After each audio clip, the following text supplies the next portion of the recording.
Hi folks, and welcome back to Meaningful Money.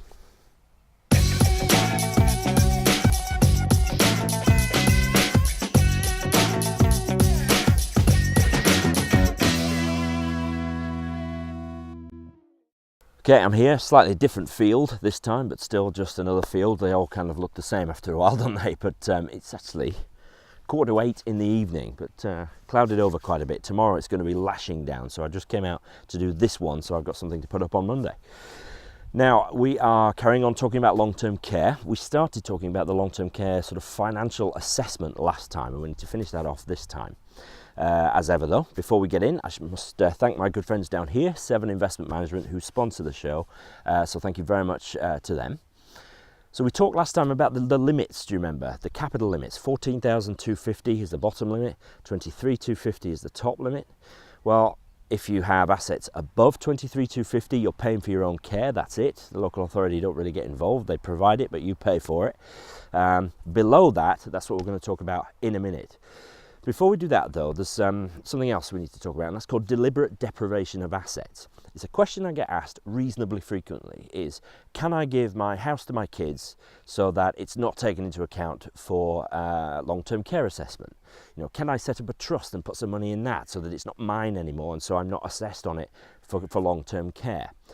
Now my answer usually is, if you have wealth, you have choice as to what kind of care you get and where you receive it. The answer to a point is no, you can't give things away to avoid care because of a set of rules called the deliberate deprivation of assets.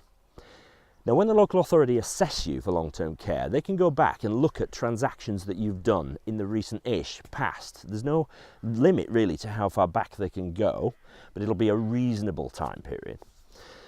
And if they deduce that you have deliberately given money or assets away to reduce your assets and therefore reduce your eligibility to receive assistance when paying for care, they can do one of two things. Now, if it is within 6 months, so let's say you give your house to your children, okay, it doesn't work for all sorts of reasons, but let's just say you do, and you subsequently, within 6 months of that transaction, need to go into care. The local authority can then either undo the transaction, actually physically apply to get it undone, or they can treat what you've given away as still notionally yours, so notional capital. If they could choose which one of those that they do. If the transaction was done more than 6 months before needing to go into care, they can't undo it. They have to treat, if they decide they ought to, they have to treat the asset or the money as notional capital, which simply means they add it back into the calculation as if you still owned it.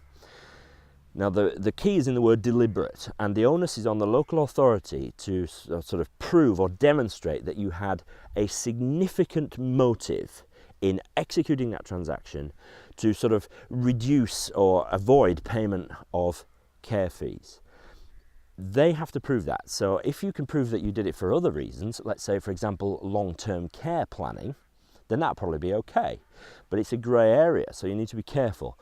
They need to be able to prove that you had a significant motive to avoid paying care fees, so you would have to prove otherwise. Now, let's move on to tariff income. So remember, if you've got over that 23,250 limit, you're paying your own care fees and that's it. Below that, all of your income is going to be used towards paying for care. Plus a little bit called a personal expenses allowance. You are allowed to keep sort of £22.30 per week. But pretty much all the income you have is going to be used towards paying your care, because if you're in long-term care now, pretty much you're not going to be having world cruises or buying Ferraris. So your income is used entirely to pay for the care. This is your life from now on. But if you have assets between the two limits, the local authority deems that you have a little bit more income, and it's called tariff income. So here's an example. Let's say, let's take Ethel, and I'll scooch actually along here again. Let's take Ethel, and she has £18,000 in the bank. She also has 200 quid a week worth of pension income. Her late husband had a company pension. She's got her old age pension. So she has £200 a week worth of actual income. And she's got £18,000 in the bank, and that's all that she's got to her name. That is her entire assets. Now 18,000 is above the lower threshold of 14,250, but below the top one of 23,250. And for every £250 that Ethel's assets are above the lower limit, the local authority deems her to have a further £1 a week worth of income. So £18,000 is £3,750 more than the lower limit. If you divide that by £250, you get 15. So there's 15 lots of £250 over the lower limit. And so Ethel has tariff income of £15 per week. And that simply means that when the local authority calculates their contribution towards the cost of Ethel's care, they will include that £15 a week of notional, or to give it its correct term, tariff income. So let's say Ethel does need to go into care, and the local authority determined that the cost of Ethel's care is going to be £350 a week. Now remember, Ethel also gets £22.30 as a personal expenses allowance. So the total cost of her existence from now on is £372.30 altogether. So in calculating the local authority's contribution, we first have to take off Ethel's contribution. Now all her £200 a week is going to go to pay towards her care, and also the £15 a week tariff income. So if you take Ethel's contribution off the total cost of her sort of living from now on, you get the local authority contribution, which is £157.30.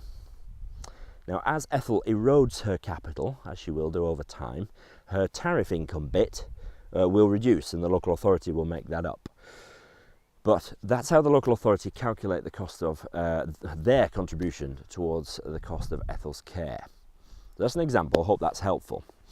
So we've looked now over the past two videos about the financial assessment when it comes to long-term care. So I hope that's clear. Please leave any questions if it's not, either here on the website or on Facebook or wherever. Now, next time we're going to look at the very few long-term care products and underwriting. So these are financial instruments, products you can buy, like insurances and things, which go towards providing long-term care. So that's next time. Thank you very much for watching this time. And from my quite cold field, I think I'm going to go home back in the warm now. Thanks for watching, and I'll see you next time.